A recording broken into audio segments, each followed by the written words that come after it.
ಈ ರಾಜ್ಯದ 4ನೇ ಅತಿ ದೊಡ್ಡ ಸಮುದಾಯವಾದ ನಮ್ಮ ಬೇಡ ವಾಲ್ಮೀಕಿ ನಾಯಕ ಸಮುದಾಯದ ಜನಪ್ರತಿನಿಧಿಗಳನ್ನು ಎಲ್ಲ ಸರ್ಕಾರಗಳು, ಇದೇ ಸರ್ಕಾರ ಅಂತಲ್ಲ, ಎಲ್ಲ ಸರ್ಕಾರಗಳು ಜನಪ್ರತಿನಿಧಿಗಳ ಮೇಲೆ ಏನಾದರೂ ಒಂದು ಗೂಬೆಯನ್ನು ಪಿತೂರಿಯನ್ನು ಮಾಡಿ ಅವರನ್ನು ಸ್ಥಾನದಿಂದ ವಜಾಗೊಳಿಸುವಂಥ ಷಡ್ಯಂತ್ರಗಳು ನಡೀತಾ ಇದ್ದಾವೆ. ಇವತ್ತು ಮುಂದುವರೆದ ಭಾಗ ಇವತ್ತು ಗೌರವಾನ್ವಿತ KN ರಾಜನ್ ಅವರು. ಬಹುತೇಕ ಈ ರಾಜ್ಯದ ಜನತೆಗೆ ಗೊತ್ತಿದೆ, KN ರಾಜನ್ ಅವರು ಒಬ್ಬ ಜನನಾಯಕ, ಶೋಷಿತ ಸಮುದಾಯಗಳ ಒಂದು ದೊಡ್ಡ ಶಕ್ತಿ ಅವರು.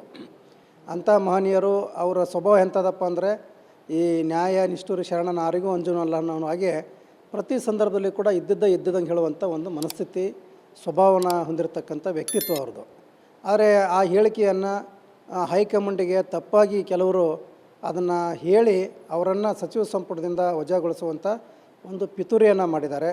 ಹಾಗಾಗಿ ಇಡೀ ಸಮಸ್ತ ಈ ಸಮುದಾಯದಿಂದ ನಾವು ಗೌರವಾನ್ವಿತ ರಾಹುಲ್ ಗಾಂಧಿಯವರಿಗೆ ಹೈಕಮಾಂಡಿಗೆ ಒತ್ತಾಯ ಮಾಡುವಂಥದ್ದು ಏನಪ್ಪ ಅಂದರೆ, ಏನು ಅದು ಮಿಸ್ಕಮ್ಯುನಿಕೇಷನ್ ಆಗಿದೆ, ಅದನ್ನು ಅವ್ರನ್ನ ಕರೆಸ್ಕೊಂಡು ನೀವು ಸರಿಯಾಗಿ ಮಾಹಿತಿಯನ್ನು ಪಡ್ಕೊಂಡು ಮತ್ತೆ ಅವ್ರನ್ನ ಸಚಿವ ಸಂಪುಟಕ್ಕೆ ಸೇರಿಸ್ಕೋಬೇಕು ಅಂಥೇಳಿ ಸಮಾಜಕ್ಕೆ ಒಂದು ಮತ್ತೆ ನ್ಯಾಯವನ್ನು ಒದಗಿಸ್ಕೊಡ್ಬೇಕಂತ ಒತ್ತಾಯ ಮಾಡಿ.